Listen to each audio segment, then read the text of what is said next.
আর রাত্রে হলো কেক কাটা। সুপ্রভাত বন্ধুরা, তোমরা সবাই কেমন আছো? আশা করছি তোমরা সবাই ভালো আছো, আর আমিও খুব ভালো আছি। আজকের ব্লগটা সকাল থেকে দুপুর পর্যন্ত রান্নাবান্না আর সন্ধ্যার সময় একটু বিশেষ মুহূর্ত কাটানো, এই নিয়ে আজকের আমার ব্লগটা। যাই হোক, সকালে টিফিন তো আজ বানিয়ে ফেললাম চিড়ের পোলাও, আর চিড়ের পোলাও হয়ে গেল, ওর বাবার জন্য পাঠিয়ে দিলাম টিফিন বক্সে। টিফিন সেরে চলে এলাম দুপুরে রান্না সারতে। এদিকে ঝোড়ো হাওয়াও বয়ে চলেছে, অর্থাৎ রেমালের যে প্রকোপ তা শুরু হয়ে গেছে। সকাল থেকে বৃষ্টি পড়েই চলেছে, আর তার সঙ্গে ঝড়। বাইরে বেরোনোর উপায় নেই। আজ আমার জীবনের একটা বিশেষ দিন, কিন্তু বাইরে এত ঝড় বৃষ্টি হচ্ছে, এত বৃষ্টি হচ্ছে যে আমি বললাম আজকের সেলিব্রেশনটা অন্যদিন হবে। তো যাই হোক, বা ঘরে যা ছিল তাই দিয়েই আজকে রান্না বসাচ্ছি। সত্যি বলতে কি, রান্না বান্না করতে আজকে ঠিক ভালো লাগছে না, কিন্তু আমার ইচ্ছার ওপরে তো কিছু নির্ভর করে না। যাই হোক, আজ রান্না বান্না করছি। আজকে করছি রুই মাছের কারি আর উচ্ছে আলু ভাজা। দেখেছো, তোমাদের তো দেখালাম যে কি রান্না করছি। আর গ্যাসের ওপরে ভাতও বসিয়ে দিয়েছি। আজকের দিনে মা আমাকে অনেক কিছু রান্না করে খাওয়াতো। এখন মার অনেক বয়স হয়েছে, আর কে বা আছে আমাকে রান্না বান্না করে খাওয়াবে আমার পছন্দের মতো।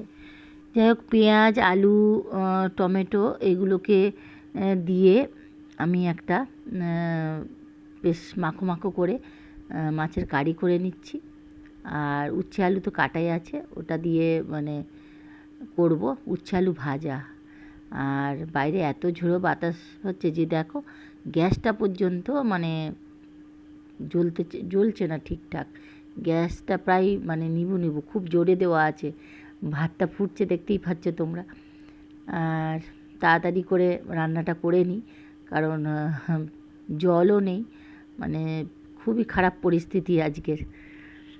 যাই হোক, অন্যদিন তো তবু একটু বেশি বেশি করে সব কিছু রান্না করে রাখি রাত্রের জন্য, যেহেতু সন্ধ্যে থেকে আমার অন্য কাজ থাকে।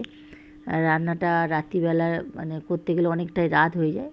সব দিন থাকে না, মাঝে মাঝে দুপুরেও রান্না করে রাখি রাতের রান্নাটা। আজকের আর করলাম না, কারণ পিঙ্কাই বলল রাত্রে বিরিয়ানি আনবো মা, আর ওর বাবা বলল আজকে তোমার রান্নার ছুটি। যাই হোক, ছুটি বলেছে, খুব আনন্দ আমার। রাত্রে রান্না করতে হবে না, এদিকে ভাতটাও হয়ে এসেছে। যাই হোক, দুপুরের রান্নাটা তো সারতেই হবে। রান্নাবান্না, খাওয়া দাওয়া সবই সেরে নেবো। তারপরে সন্ধেবেলা দেখি কি করে ওরা। যা ঝড় বৃষ্টি হচ্ছে, আর আমি বললাম আর কিছুই করতে হবে না, থাক, অন্য দিন হবে সেলিব্রেশন, আজকের এই খা, আমার কোনো অসুবিধা নেই, তোদের আর কিসের অসুবিধা।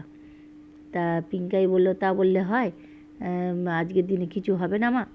বলছি না না, দরকার নেই, ছেড়ে দে, অন্য দিন করবো, যা বৃষ্টি বাদল। যাই হোক, দুপুরে রান্নাবান্না করে দুপুরের খাওয়া দাওয়া সেরে নিয়েছি। আর এখন সন্ধে, চারদিকে অন্ধকার, কারেন্ট নেই, একটা মতো পয়েন্ট জ্বলছে। আর রাত্রে পিঙ্কাই একটা ছোট্ট কেক নিয়ে এসেছে, দেখতেই পাচ্ছ। হ্যাঁ, রিঙ্কাইও এসে গেছে, সেলিব্রেশন হচ্ছে, হ্যাপি বার্থডে। ওর বাবা রয়েছে।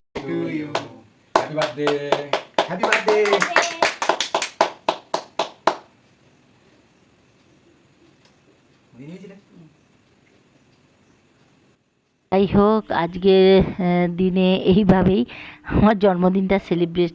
যাক, শেষের দিকে তো একটু কিছু হয়েছে, এতেই আমি খুশি। আমি অল্পতেই খুশি, আমার বেশি আমি কোনো কিছুই বেশি প্রত্যাশা করি না। যাই হোক, এইভাবেই আজকের দিনটা পালন করা হলো। আর বন্ধুরা, আজকের ব্লগটা কেমন লাগলো? যদি আজকের ব্লগটা ভালো লেগে থাকে, তাহলে অবশ্যই তোমরা আমার এই ব্লগটা দেখে লাইক করো, কমেন্ট করো, শেয়ার করো। আর যারা আমার নতুন বন্ধু, তারা অবশ্যই আমার এই ফেসবুক পেজটাকে লাইক কমেন্ট করো আর শেয়ার করো। আর আমাকে একটু উৎসাহ জুগিও, যাতে পরবর্তী আমি আবার নতুন নতুন কিছু ব্লগ তোমাদের দিতে পারি।